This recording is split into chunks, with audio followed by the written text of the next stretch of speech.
10 વર્ષ પહેલા એમાં ગયા. ફક્ત કંતાન ખરું ને કોથળો એ વિટાડીને એ મહારાજ એ પણ મધ્યપ્રદેશના મોટા ભાગના પ્રધાનોની સાથે એમને સંબંધો હતા તે સમયે. નર્મદા ઘાટનો પાર્કિંગ અલગ છે. ઉપર જે રસ્તો જાય શું છે? પેલો ઉપર રસ્તો જાય એ સુલપાણેશ્વર મંદિર. સુલપાણેશ્વર મંદિર એ પાંડવ લોકો બનાવ્યો છે. એ તો પછી આ ગુજરાત સરકારે અહીંયા પછી એ કર્યું. એ ક્યાં હતો? એ પેલા ડેમની અંદર ડુબાણમાં ગયું. અચ્છા, ડેમની અંદર ડુબાણમાં ગયું. સુલપાણેશ્વર મંદિર. અચ્છા સાહેબ, આજે પાછલો જે વિભાગ ખરો ને, આ પાછલો ભાગ એ દેવ નદી આવે. અચ્છા, એ રોડની સાથે સાથે ચાલે. એટલું સૌંદર્ય તમે ચોમાસામાં આવો એટલે સીધા ઉપર જતા રહો ને ટોપ પર, તો વાદળો તમારી સાથે રીસર ના અથડાય આમ. અચ્છા, હા, એટલું જબરજસ્ત વાતાવરણ. શું જગ્યાનું નામ છે? માથાસર. માથાસર. હા, ને એ પેલી બાજુ છે. હા, આ પાછલો ભાગ ખરો ને એ ઉપર આપણે જવાનું. અચ્છા, હા. ચોમાસામાં ક્યારેક કેજો આપણે જઈશું. એટલું સૌંદર્ય. ગોરા પાર્કિંગ. હા, અહીંયા અમે લોકો પહેલી વાર આવીએ છીએ સાહેબ. મારે તો અઠવાડિયામાં કદાચ એકાદ વાર આવવાનું છે. આજે ટુરિસ્ટ આ બાજુ ના આવે ને? ટુરિસ્ટ આ બાજુ આવે ને, ટુરિસ્ટ બી આવે. એમાં આ બાજુ શું જોવા આવે? મંદિર જોવા આવે? ના, ખાલી આ તો રહેવા માટે ને એવું જ આવે. ટુરિસ્ટ આ બાજુ રહેવા માટે જ આવે. આપણે આ સ્ટેચ્યુ ના ભાગ પર આવી ગયા હવે. પેલા આજે ભારતીય આશ્રમ ખરો ને એની લેફ્ટ સાઈડ પર ત્યાં પુલ હતો સામે જવા માટે, અને હવે આ નવો પુલ બની ગયો. હવે થોડાક આગળ જઈશું એટલે સ્ટેચ્યુ સીધું દેખાઈ જશે આપણને. તો આ બાજુ ટુરિસ્ટ આવે છે ખાલી મંદિર, સુપર્ણેશ્વર મંદિર માટે. અને ના, ભારતીય આશ્રમ માટે નર્મદા આરતી ખરી ને, નર્મદા આરતી માટે. હા, નર્મદા આરતી માટે જ આવે સ્પેશિયલ. બાકી તો સીધા આ બાજુ વળી જાય. આમથી આવે આમ વળી જાય, સીધા જાય ને. હા, સ્ટેચ્યુ આવી ગયો આ બાજુ રાઈટ સાઈડ સાહેબ. ઓકે. હા હા હા.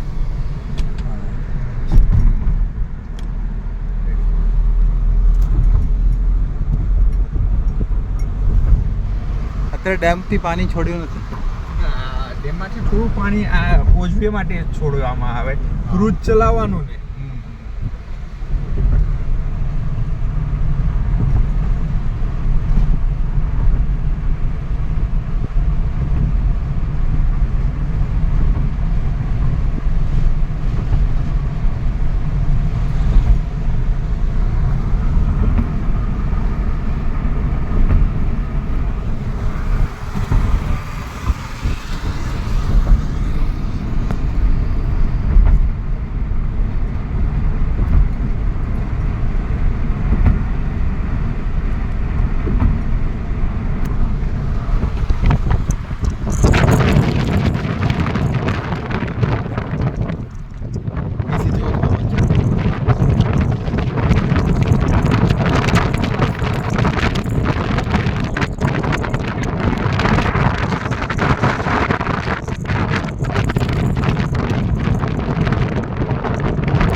આપણે આપી દઈશું તમને ગાઈડ.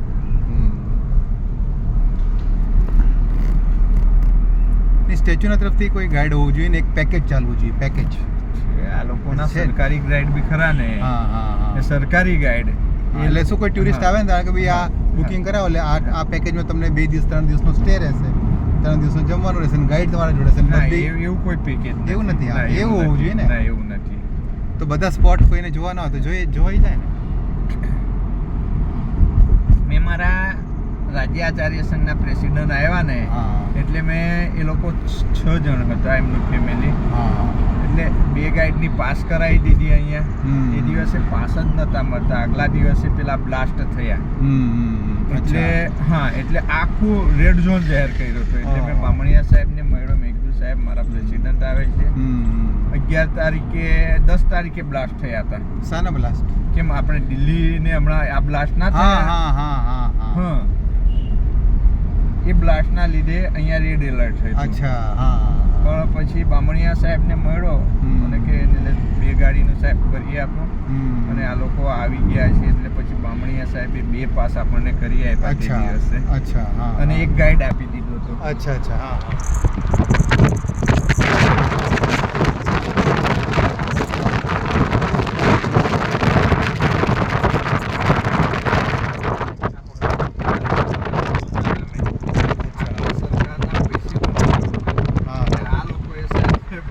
આપી દીધી આમ એમાં માટે હા ચલાવવા માટે. એટલે અહીંયા મોટા ભાગના બધા સરકારી બિલ્ડિંગો આવી રીતના જ આપી દીધી. હવે સહકાર ભવન પર જવું હોય તો રાઈટ પર જ સીધા જતા રહેવાનું. સામે કારી ચાલે જ છે ને. હા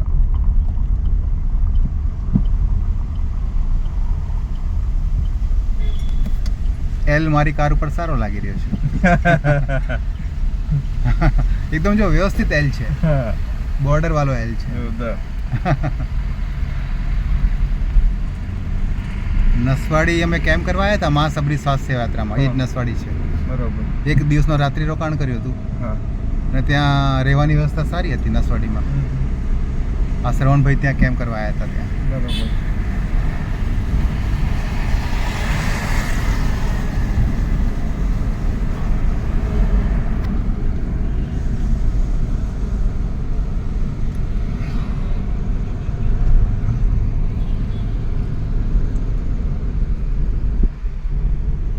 ખોડિયારમાં છે ને. ખોડિયારમાં આપણા સાથે છે. વાહ મારા કુળદેવી. હા હું જ્યાં જાઉં છું ને ખોડિયારમાં મારો પીછો જ નથી છોડતા. ભાવનગરમાં ખોડિયારમાં મંદિર અમે ચાલતા આખો ભાવનગર દર શનિવારે પેદલ ચાલે. બરોબર. રવિવારે સવારે 4 વાગે આરતી કરે ને પછી છકડામાં ઘરે પછી રવિવારે સુઈ જાય. આખો ભાવનગર. બરોબર. એટલે ભાવનગરમાં બીપીની હાઇપરટેન્શનની બીમારી ઓછી. કેમ 19 કિલોમીટર ચાલે. સાચી વાત છે. આખી રાત ચાલે શનિવારે.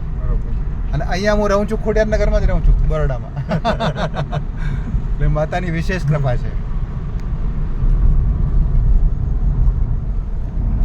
એટલે આપણે ભારત માતા કી જય બોલીએ એટલે આવી જાય. હા બધી દેવીઓ આપણા સાથે આવી જાય. કેમ કે બધી દેવીઓનું મંદિર ક્યાં ભારત માતાના એમાં જ. દુર્ગામાં હોય કે ખોડિયારમાં. સ્વામિનારાયણ ગુરુકુળ છે સાહેબ. અચ્છા. અહીંયા પણ જમવાની વ્યવસ્થા થાય પણ હમણાં છે ને એમની પાસે જે રૂમો હતા એ પીએમસી હોસ્ટેલ ખોલી એટલે એમાં બધા વપરાઈ ગયા એટલે બાકી આપણને મળી રહે. અચ્છા આપણે અહીંયા સાયકલ ક્યાં રાખશું હોય આપણે? અહીંયા સાયકલ માટે આપણી એક સ્કૂલ છે અને હવે દલપતભાઈ કે છે સ્ટેચ્યુની બિલકુલ સામે છે. દલપતભાઈ કે છે એની વ્યવસ્થા કરીશું એટલે બાકી આપણે ત્યાં છે જ એક સ્કૂલ. આ ભગવાનના રૂપમાં આયા, બજરંગબલીના રૂપમાં આયા દલપતભાઈ. હા એક ભારત શ્રેષ્ઠ ભારત.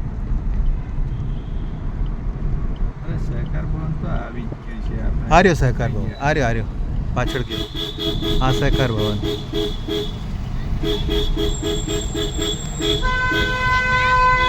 બસ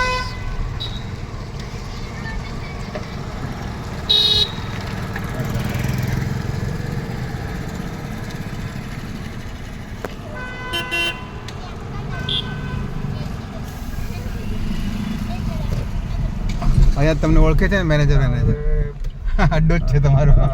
અડ્ડો જ છે. એ લોકોને તો અમે એવું કહીએ કે એક રૂમ અમને આપી જ દો એવું કહીએ. અચ્છા.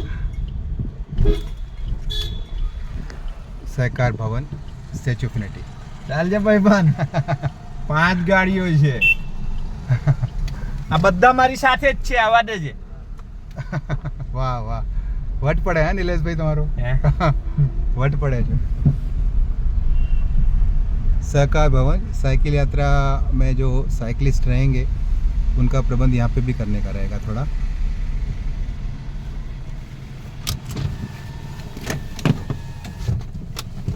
खोडियार मात की जय।